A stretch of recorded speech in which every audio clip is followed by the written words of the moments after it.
असम राज्य का जातिंगा गांव पक्षी की आत्महत्याओं की घटनाओं की वजह से हमेशा सुर्खियां बटोरता रहा है। जापान के माउंट फूजी के घने जंगल जिस तरह से इंसानों की आत्महत्या करने के लिए जाने जाते हैं, उसी तरह मानसून के मौसम में यहाँ के आसमान की रहस्यमय रात में मंडराने लगता है मौत का काला साया।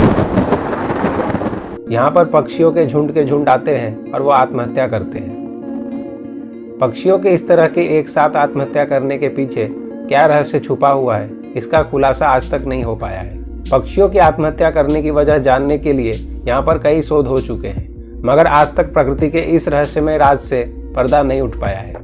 असम के कछार स्थित इस घाटी के रहस्य को जानना बहुत जरूरी हो गया है। जातिंगा गांव असम की राजधानी गुवाहाटी से करीब 300 किलोमीटर की दूरी पर है।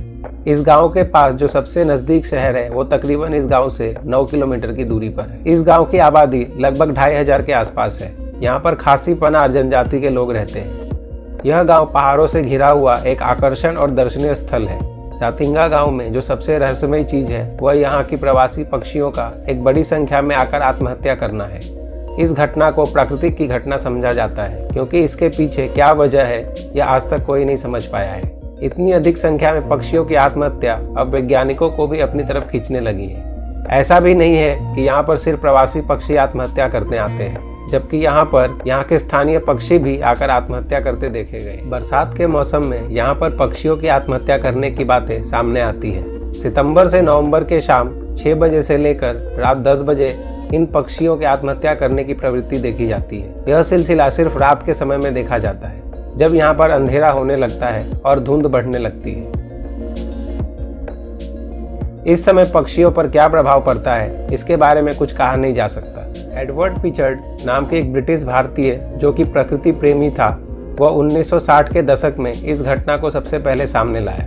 वे एक मशहूर पक्षी वैज्ञानी सलीम अली के साथ इस जातिंगा गांव में गए थे। उस समय वह इस निष्कर्ष पर पहुंचे थे कि यहाँ पर मौजूद तेज हवा और कोहरा यहाँ पर हो रही पक्षियों के मौत का कारण है। एक रिसर्च के अनुसार यह भी पाया गया कि अधिकतर आवश्यक पक्षी जो यहाँ पर अधिक संख्या में मरते हैं वह तेज हवा को सह नहीं पाते और वे गांव से आ रहे रोशनी की तरफ बढ़ते जाते हैं। हवा के तेज बहाव की चपेट में आ जाने से और घरों या पेड़ों से टकराकर वो मारे जाते हैं। भारत सरकार ने इस अनसुलझे रहस्य को सुलझाने के लिए प्रसिद्ध पक्षी विशेषज्ञ डॉक्टर सेन गुप्ता को नियुक्त किया था। डॉक्टर गुप्ता ने इस जगह पर काफी लंबे समय तक अध्ययन किया और पाया कि पक्षियों की आत्महत्या की वजह यहाँ का मौसम और चुंबकीय शक्ति है। उन्होंने इस बारे में और आगे बताया कि बारिश के मौसम में यहाँ पर जब कोहरा छा जाता है और तेज हवाएं चलने लगती है, उस शाम के समय में जातिंगा घाटी की चुंबकीय शक्ति में एक अलग ही बदलाव आ जाता है और इस परिवर्तन की वजह से पक्षी यहाँ पर असामान्य व्यवहार करने लगते हैं और इसी बदलाव की वजह से वे रोशनी की तरफ भागते हैं और इसमें हादसे का शिकार हो जाते हैं। इससे बचने के लिए उन्होंने यह सलाह दी है कि ऐसे समय में गांव में रोशनी करने से जितना हो सके बचना चाहिए। हालांकि वैज्ञानिक कुछ ठोस बात कहने की स्थिति में नहीं है, फिर भी कुछ वैज्ञानिकों का मानना है कि ऐसी जातिंगा घाटी की विशेष भौगोलिक स्थिति के कारण होता है, जो कुछ राज्यों में होने वाली वर्षा को इससे जोड़कर देखते हैं। वैज्ञानिकों के एक शोध से पता चला है कि यहाँ पर मरने वाले पक्षियों में जो प्रजातियाँ पाई गई है वो ज़्यादातर पानी के आसपास रहने वाली प्रजातियाँ हैं। इससे इस बात का संबंध राज्य में होने वाली वर्षा और बाढ़ से लगाकर देखा जाता है। वैज्ञानिक कहते हैं कि एक शोध से पता चला है कि जिस साल पक्षियों ने ज़्यादा आत्महत्या की है उस साल राज्य में अधिक वर्षा हुई है और बाढ़ का भी प्रकोप ज़्यादा देखा गया है।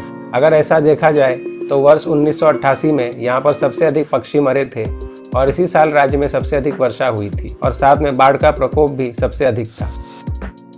इसी के साथ आपसे विदा लेने का समय आ गया है।